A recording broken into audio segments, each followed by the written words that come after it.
ओम शांति। आज 24 जनवरी 2024 के बाबा के अनमोल मधुर महावाक्य सुनेंगे। आज की मुरली में बाबा ने हम बच्चों को आत्मा का पाठ पढ़ाया है, आत्म अभिमानी बनने की प्रेरणा दी है ताकि हम कर्मेंद्रिय जीत सहज बन सके। बाबा कहे तुम बच्चों को अपने कर्मेंद्रिय को चलायमान नहीं होने देना है और उसके लिए जितना जितना आत्म अभिमानी बनते जाएंगे, देही अभिमानी बनते जाएंगे, उतना ही कर्मेंद्रिय जीत सहज बन सकते हैं। साथ ही साथ बाबा कहे ये देह अभिमान ही है जो अनेक बुरे ख्यालातों को भी मन के अंदर ले आता है। अब तुम बच्चों को देह अभिमान को संपूर्ण रीति से जीतना है ताकि ये विकारी ख्यालात, बुरे ख्यालात मन के अंदर उभर न सके। साथ ही साथ बाबा ने आज कहा कि दुनिया में लोग शांति शांति करते रहते हैं, शांति की कॉन्फ्रेंसेस करते हैं, परंतु शांति का रास्ता बताने वाला तो सिर्फ बाप है। मनुष्य शांति का रास्ता कैसे बता सकता है? इसीलिए बाबा कहे तुम उनसे पूछो कि इतनी कॉन्फ्रेंसेस करते हैं, क्या शांति कभी हुई? क्या शांति का अनुभव आपने कभी किया? बाबा कहे उन्हें रियलाइज कराना है कि शांति शांति करने से शांति प्राप्त नहीं होती। शांति के सागर बाप जब आते हैं तभी ये सुख और शांति का वर्षा हमें मिलता है और उसका आधार है पवित्रता। तो सुनते हैं आज के बाबा के अनमोल मधुर महावाक्य। ओम शांति। मीठे बच्चे, आत्म अभिमानी बनने की प्रैक्टिस करो तो विकारी ख्यालात उड़ जाएंगे, बाप की याद रहेगी, आत्मा सतो प्रधान बन जाएंगी। आज की मुरली से प्रश्न है, मनुष्य को दुनिया में किस रास्ते का बिल्कुल ही पता नहीं है? उत्तर, बाप से मिलने व जीवन मुक्ति प्राप्त करने के रास्ते का किसको भी पता नहीं है। सिर्फ शांति शांति करते रहते हैं, कॉन्फ्रेंस करते रहते, जानते नहीं कि विश्व में शांति कब थी और कैसे हुई। तुम पूछ सकते हो कि आपने विश्व में शांति देखी है? शांति कैसे होती है? विश्व में शांति तो बाप द्वारा स्थापन हो रही है, तुम आकर समझो। ओम शांति। रूहानी बाप बैठ रूहानी बच्चों को समझाते हैं। पहले पहले तो ये दृष्टि पक्की करो कि हम आत्मा है। हम भाई भाई को देखते हैं, जैसे बाप कहते हैं मैं बच्चों को, आत्माओं को देखता हूं। आत्मा ही शरीर की कर्मेंद्रिय द्वारा सुनती है, बोलती है। आत्मा का तख्त है भ्रुकुटी, तो बाप आत्माओं को देखते हैं। ये भाई भी अपने भाइयों को देखते हैं, तुमको भी भाइयों को देखना है। पहले ये दृष्टि पक्की चाहिए, फिर क्रिमिनल ख्यालात बंद हो जाएंगे। जितनी आत्मिक दृष्टि हमारी पक्की होगी, उतना बाबा कहे क्रिमिनल ख्यालात बंद हो जाएंगे। ये आदत पड़ जाएगी, आत्मा ही सुनती है, आत्मा ही चुरपुर करती है। ये दृष्टि पक्की होने से और ख्यालात सब उड़ जाएंगे। यह है नंबर 1 सब्जेक्ट। इसमें दैवी गुण भी ऑटोमेटिकली धारण होते रहेंगे। कर्मेंद्रिय चलायमान देह अभिमान में आने से होती है। देही अभिमानी बनने की कोशिश करो तो तुम्हारे में ताकत आएगी। किस बात की ताकत आएगी? एक तो आत्मिक दृष्टि वृत्ति और दूसरा, देही अभिमानी स्थिति से ताकत आएगी अपनी कर्मेंद्रियों को अधिकार में लेने की। सर्वशक्तिमान बाप की ताकत से ही आत्मा सतो प्रधान बनती है। बाप तो है ही सतो प्रधान, तो पहले पहले यह दृष्टि पक्की हो, तब समझे कि हम आत्म अभिमानी है। आत्म अभिमानी और देह अभिमानी में रात दिन का फर्क है। हम आत्माओं को अब वापस घर जाना है। आत्म अभिमानी बनने से ही हम पवित्र सतो प्रधान बनेंगे। यह प्रैक्टिस करने से विकारी ख्यालात उड़ जाएंगे। मनुष्य कहते हैं धरती के सितारे, बरोबर हम आत्मा सितारा है।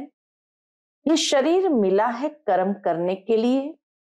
अब हम तमो प्रधान बने हैं, फिर हमको सतो प्रधान बनना है। बाप को आना भी पुरुषोत्तम संगम युग पर है। ऐसे कभी नहीं कहेंगे कि क्राइस्ट के शरीर में आते हैं, वह आते ही रजो प्रधान में है। क्राइस्ट तो आता है रजो प्रधान में। कोई बुद्ध व क्राइस्ट के तन में भगवान आए, यह तो हो न सके। वह आते ही एक बार है और आते हैं पुरानी दुनिया में नई दुनिया स्थापन करने। परमात्मा आते एक बार पुरानी दुनिया में और नई दुनिया की स्थापना करने। तमो प्रधान दुनिया को बदल सतो प्रधान बनाने वह जरूर संगम पर आएंगे, और कोई समय पर वह आ न सके, सिर्फ संगम युग पर आएंगे। उनको आकर नई दुनिया स्थापन करनी है। उनको कहा ही जाता है हेवनली गॉड फादर। ड्रामानुसार संगम का भी नाम है। श्री कृष्ण को तो बाप व पतित पावन नहीं कहेंगे। उनकी महिमा बिल्कुल अलग है। बाबा समझाते रहते हैं, पहले पहले कोई को एम ऑब्जेक्ट समझाओ कि इस पढ़ाई का एम ऑब्जेक्ट क्या है। भारत में लक्ष्मी नारायण का राज्य था, तो एक धर्म एक राज्य था। आदि सनातन देवी देवता धर्म था, एक ही अद्वैत धर्म था। हेवन स्थापन करना तो बाप का ही काम है। कैसे करते हैं वह भी क्लियर है। संगम पर ही बाप आकर समझाते हैं कि देह के सब धर्म छोड़ अपने को आत्मा समझो। लक्ष्मी नारायण के चित्र पर ही सारी समझानी देनी है। शिव बाबा का चित्र भी है। महिमा वाला चित्र बहुत अच्छा बना हुआ है। यह है ही नर से नारायण बनने की सत्य कथा। राधे कृष्ण की कथा नहीं कहते हैं, सत्य नारायण की कथा। तुमको नर से नारायण बनाते हैं। पहले तो छोटा बच्चा होगा। छोटे बच्चे को नर नहीं कहा जाता है। नर नारायण, नारी लक्ष्मी कहा जाता है। तुम बच्चों को इस चित्र पर ही समझाना है। सन्यासी तो आदि सनातन देवी देवता धर्म की स्थापना कर न सके। शंकराचार्य तो आते ही है रजो प्रधान के समय, वह राजयोग सिखा न सके। बाप आते हैं संगम पर, कहते हैं बहुत जन्म के अंत के भी अंत में मैं प्रवेश करता हूं। ऊपर त्रिमूर्ति भी है। ब्रह्मा योग में बैठा है। शंकर की तो बात ही अलग है। बैल पर सवारी हो न सके। बाप को तो यहां आकर समझाना है। विनाश भी यहां ही होता है। लोग कहते हैं विश्व में शांति हो, वह तो होने वाली है, तब बुद्धि में आता है। विश्व में शांति की चाहना तभी उत्पन्न होती है जब प्रैक्टिकल में शांति होने वाली होती है। तो बाबा कहे वह तो होने वाली है, तब बुद्धि में आता है। चित्रों पर तुम अच्छी तरह समझा सकते हो। जो शिव की व देवताओं की भक्ति करते हैं उनको समझाना है। वह झट मानेंगे, बाकी नेचर व साइंस आदि को मानने वालों की बुद्धि में बैठेगा नहीं। दूसरे धर्म वालों की भी बुद्धि में नहीं आएगा। जो कन्वर्ट हुए होंगे वह निकल आएंगे। उनकी क्या फिक्रात करनी है। देवता धर्म वाले व बहुत भक्ति करने वाले अपने धर्म में बहुत पक्के होंगे। वो देवताओं के पुजारियों को समझाओ, बड़े आदमी आएंगे नहीं, समझो बिरला है। इतने मंदिर बनाते हैं, उनके पास ज्ञान सुनने की फुर्सत ही कहाँ है। बाबा कहे उनके पास ज्ञान सुनने की फुर्सत ही कहाँ है। सारा दिन बुद्धि धंधे में लगी रहती है। पैसे बहुत मिलते हैं तो समझते हैं मंदिर बनाने से धन मिलता है। यह देवताओं की कृपा है। तुम्हारे पास कोई आए तो लक्ष्मी नारायण का चित्र उन्हें दिखाओ।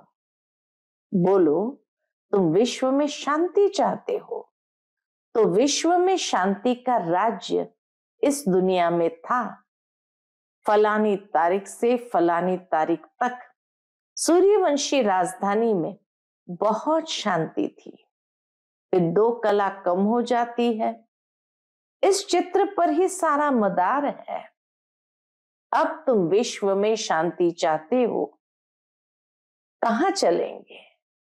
विश्व में शांति चाहते हो, बाबा कहे कहां चलेंगे? घर को तो जानते ही नहीं है। हम आत्मा शांत स्वरूप है, ये मालूम ही नहीं कि आत्मा का स्वधर्म ही शांति है।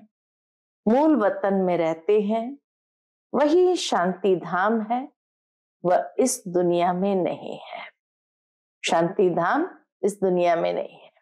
उनको कहा जाता है निराकारी दुनिया। बाकी विश्व इसको ही कहा जाता है। विश्व में शांति नई दुनिया में होगी। विश्व के मालिक ये बैठे हैं। गरीब इन बातों को अच्छी रीति समझते हैं। कोई कहते हैं ये रास्ता बहुत अच्छा है, हम रास्ता ढूंढते थे, रास्ते का मालूम ही नहीं तो ढूंढेंगे क्या? बाबा कहे कोई कहते हैं ये रास्ता बहुत अच्छा है ज्ञान योग का, हम ढूंढते थे। तो बाबा कहे जब रास्ते का मालूम ही नहीं तो ढूंढेंगे क्या? ऐसा कोई नहीं जिसको बाप और जीवन मुक्ति के रास्ते का पता हो।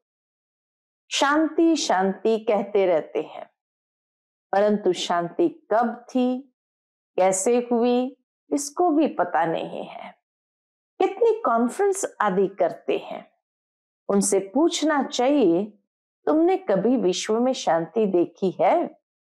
कि विश्व में शांति कैसे होती है? तुम प्रजा आपस में क्यों मूंझते हो? कॉन्फ्रेंस करते रहते हो, जवाब कहां से मिलता नहीं। इस बात का बाबा कहे जवाब कहां से भी मिलता नहीं। विश्व में शांति तो अब बाप द्वारा स्थापन हो रही है। तुम कहते हो क्राइस्ट से 3000 वर्ष पहले हेवन था, तो वहां ही शांति थी। अगर वहां भी अशांति होती तो बाकी शांति कहां से मिलेगी? अच्छी तरह से समझाना है। इस समय तो तुमको इतना समय बात करने नहीं देते, क्योंकि अभी उनके सुनने का समय नहीं आया है। सुनने का भी सौभाग्य चाहिए, अच्छी बातें सुनने का भी सौभाग्य चाहिए। तुम पद्मा पदम भाग्यशाली बच्चे ही बाप से सुनने के हकदार बनते हो। बाप बिगर और कोई सुना न सके। बाप तुम बच्चों को ही सुनाते हैं। क्या सुनाते हैं? यह है ही रावण राज्य, तो यहां शांति कैसे हो सकती? रावण राज्य में सब पतित है, पुकारते हैं कि हमको पावन बनाओ। पावन दुनिया तो इन लक्ष्मी नारायण की थी। राम राज्य और रावण राज्य में कितना फर्क है। सूर्यवंशी चंद्रवंशी फिर होते हैं रावण वंशी। इस समय है कलयुग, रावण संप्रदाय। बड़े बड़े लोग भी एक दो को घुर घुर करते रहते हैं। इतना उनके अंदर अभिमान है, बहुत अहंकार है कि मैं फलाना हूं। तो इस लक्ष्मी नारायण के चित्र पर समझाना बहुत सहज है। बोलो, इनके राज्य में ही विश्व में शांति थी, कोई और धर्म नहीं था। विश्व में शांति सो तो यहां ही होती है। तो मुख्य ये चित्र है, बाबा के चित्र मुख्य है। बाकी ढेर चित्रों पर समझाने से मनुष्य के ख्यालात और तरफ चले जाते हैं। जो समझा है वह भी भूल जाता है। इसलिए बाबा कहे टू द पॉइंट, और जो चित्र है उसी को लेकर समझाना है। जो समझा है वह भी भूल जाता है अगर बहुत ज्यादा बातों में जाएंगे तो। तब कहा जाता है too many cooks spoil the soup. दुनिया में ये कहावत है, बहुत ज्यादा अगर बावर्ची इकट्ठे हो गए तो सारा खाना ही बिगाड़ देंगे। तो too many cooks spoil the soup. बहुत चित्र होते हैं और हंसी कुड़ी के मॉडल अथवा डायलॉग आदि होते हैं, तो मूल बात बुद्धि से निकल जाती है। कोई विरला ही समझ पाते हैं कि बाप यह स्थापना कर रहे हैं। हमें समझाना है स्थापना कैसे होती है और महाविनाश कैसे, परिवर्तन कैसे होता है। 84 जन्म भी इसके लिए ही है। दिखाएंगे जरूर एक का, सबको कैसे रखेंगे। शास्त्रों में भी एक अर्जुन का नाम रखा है ना। स्कूल में मास्टर एक को थोड़ी पढ़ाएंगे, तो यह भी स्कूल है, इसलिए एग्जाम्पल एक का दिया जाता, बाकी अप्लाई वो सबके लिए है। यह तुम्हारे बैज भी बहुत काम कर सकते हैं, यह सबसे अच्छा है। पहले शिव बाबा के चित्र के सामने लाना चाहिए और फिर लक्ष्मी नारायण के चित्र के आगे। तुम शांति मांगते हो, वह कल्प कल्प बाप द्वारा ही स्थापन होती है। तुम इस चक्र को जान गए हो। पहले तुम भी तुच्छ बुद्धि थे, अब बाप स्वच्छ बुद्धि बनाते हैं। लिखना चाहिए, सिवाय परमपिता परमात्मा के कोई भी किसकी सदगति कर नहीं सकते, विश्व में शांति कर नहीं सकते। बाप ही सब कुछ कर रहे हैं, याद भी उनको ही करते हैं। मुख्य चित्र ये दोनों है। कौन से दोनों है? एक तो शिव बाबा का, दूसरा लक्ष्मी नारायण का। तो बाबा के मुख्य चित्र ये दोनों है। इससे हिलना नहीं चाहिए जब तक पूरा न समझे। ये नहीं समझा तो कुछ नहीं समझा, टाइम वेस्ट हो जाता है। देखो, बुद्धि में नहीं बैठता तो चला देना चाहिए, आगे कर देना चाहिए। इसमें समझाने वाले बहुत अच्छे चाहिए, परख शक्ति अच्छी होनी चाहिए। अगर माता हो तो बहुत अच्छा, इसमें कोई नाराज नहीं होगा। ये तो सब जानते हैं कि कौन कौन समझाने में तीखे हैं। मोहिनी है, मनोहर है, गीता है, बहुत अच्छे अच्छे बच्चे हैं बाबा के पास, बहुत अच्छे अच्छे बच्चे हैं।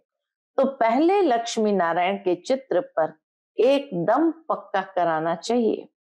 बोलो, इन बातों को अच्छी रीति समझो, तब शांति की दुनिया में जा सकेंगे। मुक्ति जीवन मुक्ति दोनों ही मिल जाएगी। मुक्ति में तो सब जाएंगे और फिर आएंगे नंबरवार पाठ बजाने। समझाना भी भपके से है। बाबा कहे कोई भी पॉइंट समझाओ तो भपके से समझाओ। नंबर 1 ये चित्र है, भपके से समझाना माना वो नशे से समझाना चाहिए। विश्व में शांति के मालिक यही थे, लक्ष्मी नारायण। ये बातें समझदार की बुद्धि में बैठती है। बल अच्छा अच्छा कहते हैं, पाँव में गिरते हैं, परंतु बाप को थोड़ी जाना। उनको भी माया छोड़ती नहीं है। बाप जो इतना ऊंच बनाते हैं, उनको तो कितना याद करना चाहिए। इसलिए बाप कहते हैं, मुझे याद करो तो तुम्हारे पाप कट जाएंगे, सतो प्रधान बन जाएंगे। यहाँ अंदर आने से खुशी के रोमांच खड़े हो जाने चाहिए। बाबा कहे जैसे ही अंदर प्रवेश करते कि खुशी में रोमांच खड़े हो जाने चाहिए। मैं ये बनता हूं। सामने लक्ष्मी नारायण का ट्रांसलेट था, उसको देखकर बाबा को इतनी खुशी होती थी, मैं यह बनता हूं। मैं अंदर हिस्ट्री हॉल में आता हूं और इन लक्ष्मी नारायण को देखता हूं। सामने आज भी वो ट्रांसलेट रखी है। इन्हें देखकर बड़ा खुश होता हूं। ओहो, बाबा हमको ये बनाते हैं, वाह बाबा वाह। लौकिक घर में किसका बाप बड़े मर्तबे पर होता है तो बच्चों को खुशी होती है, मेरा बाप वजीर है। तुमको कितनी खुशी होनी चाहिए कि बाप हमको यह बनाते हैं। परंतु क्या होता है, परंतु माया भुला देती है, बड़ा सामना करती है। तुम बच्चों को बहुत खुशी रहनी चाहिए। बाबा कहे तुम बच्चों को बहुत खुशी रहनी चाहिए। दैवी गुण भी धारण करने चाहिए। आत्म अभिमानी भव। भाई भाई को देखो तो स्त्री को भी आत्मा के रूप में ही देखेंगे, क्रिमिनलाई होगी नहीं। मनसा तूफान तब आते हैं जब तुम भाई भाई की दृष्टि से नहीं देखते, भाई भाई की दृष्टि से नहीं देखते हो। इसमें बड़ी मेहनत है, प्रैक्टिस अच्छी चाहिए। आत्म अभिमानी बनना है। कर्मातीत अवस्था तो पिछाड़ी में ही होगी। सर्विस करने वाले बच्चे ही बाप के दिल पर चढ़ सकते हैं। बल देरी से आते हैं, वह भी गैलॉप कर सकते हैं, तीखे जा सकते हैं। तुम बच्चों ने पहले की हिस्ट्री तो सुनी है कि इन्होंने घर बार कैसे छोड़ा, रात रात में भागे, फिर इतने बच्चों को पाला। इसको कहा जाता है भट्ठी। फिर भट्ठी से नंबरवार निकले। यह तो वंडर है जो बाबा तुमको वंडरफुल स्वर्ग का मालिक बनाते, गॉड फादर तुमको पढ़ाते हैं। कितना साधारण है, कितना रोज रोज बच्चों को समझाते रहते हैं और बच्चों को कहते हैं नमस्ते। बाबा रोज रोज समझाकर कहते हैं नमस्ते। बच्चे तुम मेरे से भी ऊंच जाते हो, तुम ही कंगाल से डबल सिरताज विश्व के मालिक बनते हो। तो बाप बड़ी रुचि से आते हैं, अनगिनत बार आए होंगे। आज तुम मुझ राम से राज्य लेते हो, फिर रावण से तुम राज्य हारते हो। ये खेल है, ये खेल बना हुआ है। अच्छा, मीठे मीठे लकी सितारों प्रति माता पिता बाप दादा का याद प्यार और गुड मॉर्निंग। रूहानी बाप की रूहानी बच्चों को नमस्ते। हम सभी रूहानी बच्चों की रूहानी माता पिता बाप दादा को याद प्यार, गुड मॉर्निंग और नमस्ते नमस्ते। शुक्रिया बाबा, शुक्रिया। आज की मुरली से धारणा के लिए मुख्य सार है। पहली पॉइंट, आत्मा को सतो प्रधान बनाने के लिए एक सर्वशक्तिमान बाप से ताकत लेनी है। देही अभिमानी बनने का पुरुषार्थ करो। हम आत्मा भाई भाई है, ये प्रैक्टिस निरंतर करते रहो। दूसरी पॉइंट, बाप और लक्ष्य। लक्ष्मी नारायण के चित्र पर हर एक को विस्तार से समझाओ, बाकी बातों में टाइम वेस्ट मत करो। आज का बाप दादा का मधुर वरदान हम बच्चों के प्रति है, धरनी नब्ज और समय को देख। धरनी नब्ज और समय को देख, सत्य ज्ञान को प्रत्यक्ष करने वाले नॉलेजफुल भव। बाप का यह नया ज्ञान सत्य ज्ञान है। इस नए ज्ञान से ही नई दुनिया स्थापन होती है। यह अथॉरिटी और नशा स्वरूप में इमर्ज हो, लेकिन इसका अर्थ यह नहीं कि आते ही किसी को नए ज्ञान की नई बातें सुनाकर मुंझा दो। धरनी नव्स और समय। धरनी माना इसकी कैपेसिटी कितनी है रिसीव करने की, उसके नव्स इंटरेस्ट और समय सब देख करके ज्ञान देना, ये नॉलेजफुल की निशानी है।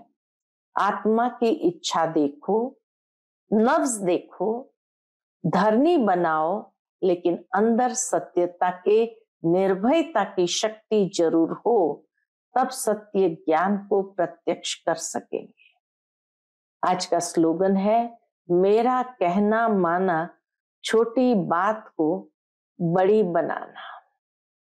तेरा कहना माना, पहाड़ जैसी बात को रुई बना देना।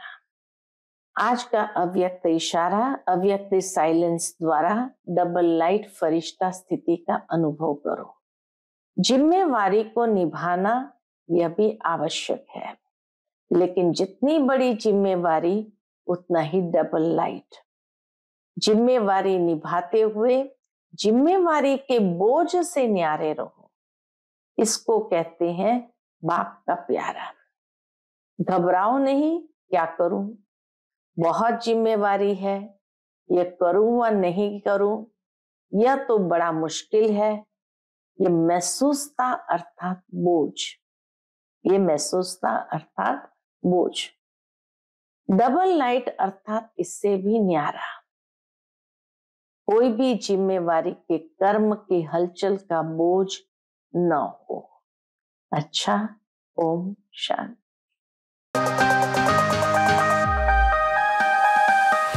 Click here to like and subscribe our channel and press the bell icon to stay updated with the latest videos.